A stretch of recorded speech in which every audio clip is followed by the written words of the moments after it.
Саламатсыңарбы? Менин кичинекей досторум. Бүгүн мен үчүн абдан кубанычтуу күн.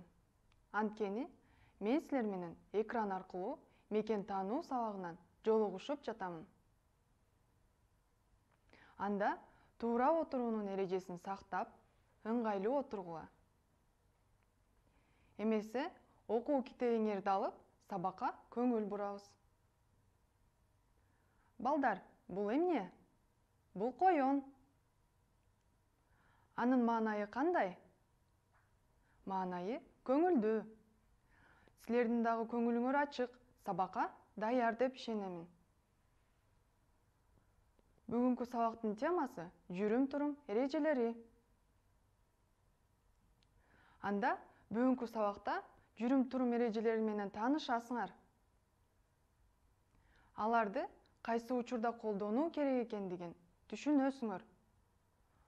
Аларга тиешелүү сөздөрдү туура колдонууну үйрөнөсүңөр.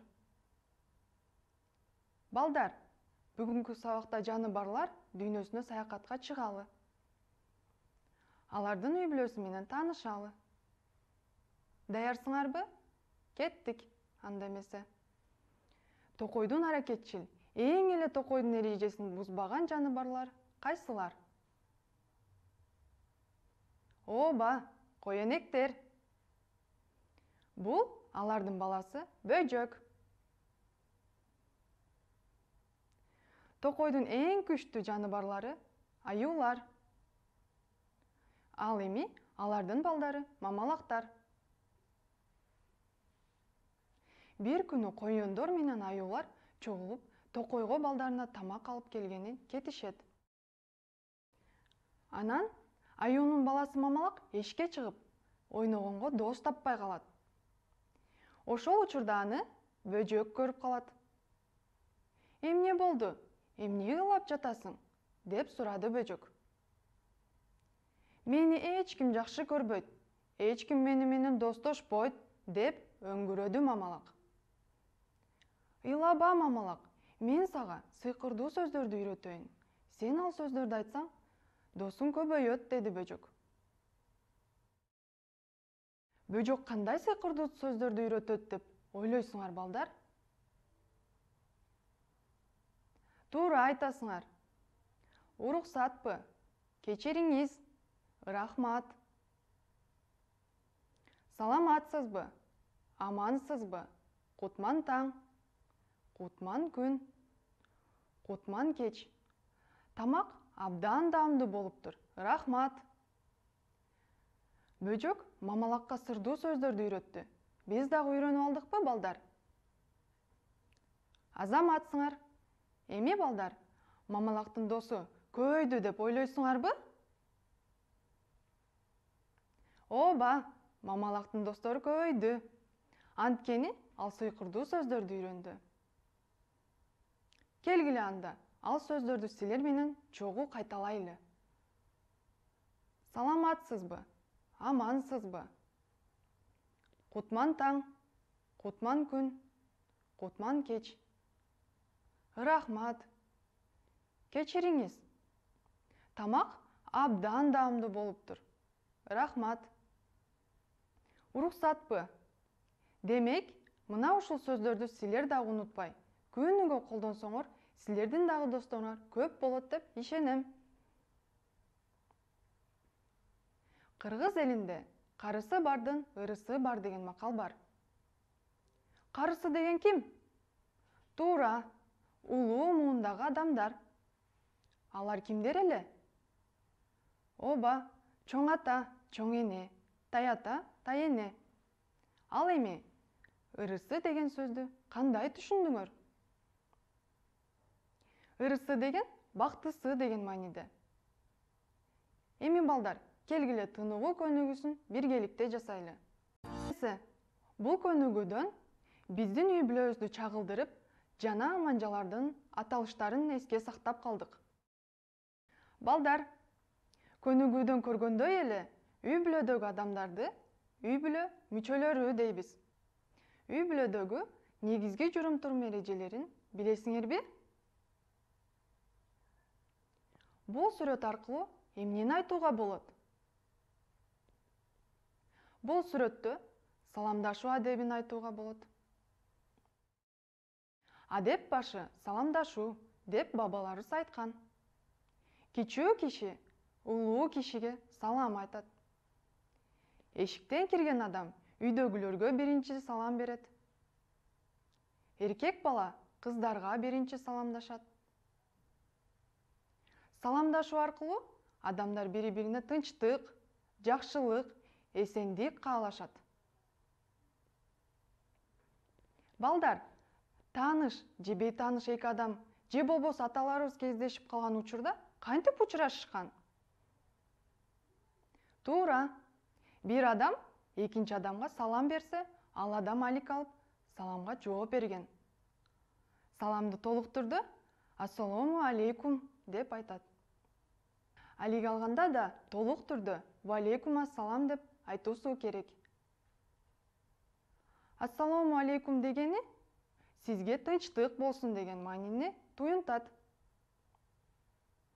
Алик алган адамдын айткан жообу сизге да тынчтык болсун дегенди билдирет. Демек, саламдашууда адамдар бири-бирине тынчтык каалап, жакшы ниеттерин билдиришет. Балдар, муну эсиңерден чыгарбай эстеп калгыла. Келгиле балдар, мына ушулар боюнча тапшырмаларды аткаралы. Мен силерге суроо берем, силер туура жоопту тапкыла.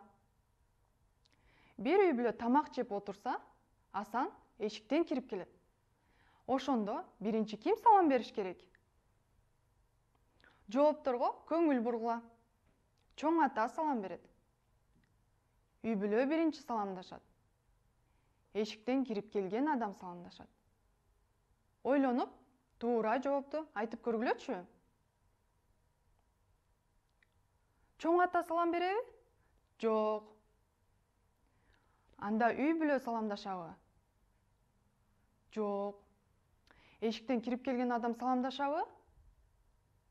Албетте, туура таптыңар, азаматсыңар. Эми бул сүрөткө көңүл бургула. Кандай жүрүм-турум эрежелерин айтууга болот? Коомдук жайларда улууларга орун бошотуу адеби жөнүндө айтууга болот. Ал эми бул сүрөттө улууларга кичүүлөр сиз деп кайрылуу адеби. Ал эми бул жерде кары адамдарга жолдон өткөнгө оор жүгүн көтөргөнгө, ошондой эле чоңдорго жол берип төргө өткөрүү керек. Демек, бул улууларга сый, урмат көрсөтүү адеби. Эми бул сүрөт аркылуу эмнени айтууга болот? Бирөөлөрдү түртүп же жөөлөп кеткен учур. Бул учурда эмне кылыш керек? Атайын түрттү же кокусунан болдубу? Ооба, кокусунан болду. Анда бул учурда эмне кылуу керек? Туура, түртүп же жөөлөп алган адам биринчи кечирим суроо керек. Силерде ушундай окуялар болду беле? Эгерде сен күнөөлүү болгон учурда кечирим сурадың беле? Кечирим сураган болсоң, азаматсың. Ал эми ошол учурда кечирим суроону унутуп калган болсоң, анда эмкиде кечирим суроону эске ал. Аскат айылга барып чоң атасы менен учурашты. Ассалому алейкум деп. Чоң атасы алик алды. Ва алейкум ассалам. Кош келдиңер. Ал эми Бектур класстан классташын түртүп качып кетти. Аскат эрежени буздубу же Бектурбу? Туура айтасыңар. Аскат эрежени бузган жок. Анткени ал эрежени сактап саламдашты. Бектур эрежени бузду. Ал классташын түртүп кетти. Кокусунан түртүп кетсе, кечирим сурамак. Силер Бектурдун ордунда болсоңор, классташыңарды кокусунан жөөлөп кетсеңер, эмне кылат элеңер? Азаматсыңар, кечирим сурап, турганга жардам берет элеңер. Ал эми бул сүрөттөн эмнени көрүп жатасыңар? Досуңардын же жаныңдан өтүп жаткан адамдын бутун басып алдың. Эми бул учурда эмне кылуу керек? Көпчүлүктүн арасында шашып бара жатып, кокустан басып алсаңар, эмне кыласыңар? Туура, жылмайып, кечирим суроону унутпагыла. Сүрөттө кайсы окуучу жүрүм-турум эрежесин бузуп жатат? Азаматсыңар, туура таптыңар. Көпчүлүктүн арасында оозуңду ачып, эстебе. Эстегиң келсе, оозду кол же бет арчы менен жаап эстейбиз. Андай эмесе, тапшырмаларды аткарууга даярсыңарбы? Тапшырманын шарты: эрежелерди бузган учурда туура жолун силер таап белгилегиле. Анда эмесе баштадык. Көпчүлүктүн арасында эрежени сактабай оозду ачып эстебеш керек. Туура эрежесин тапкыла. Туура, оозду колубуз менен же бет арчы менен жаап эстейбиз. Бирөөнүн бутун кокустан тебелеп алганда эмне кылышыбыз керек? Ооба, жылмайып кечирим сурайбыз. Жыгылып калса, турганга жардам беребиз. Балдар, сыйлык деген сөздү кандай түшүнөсүңөр? Ооба, ата-энесине жана улуулардын тилин алган, дайыма учурашкан балдар.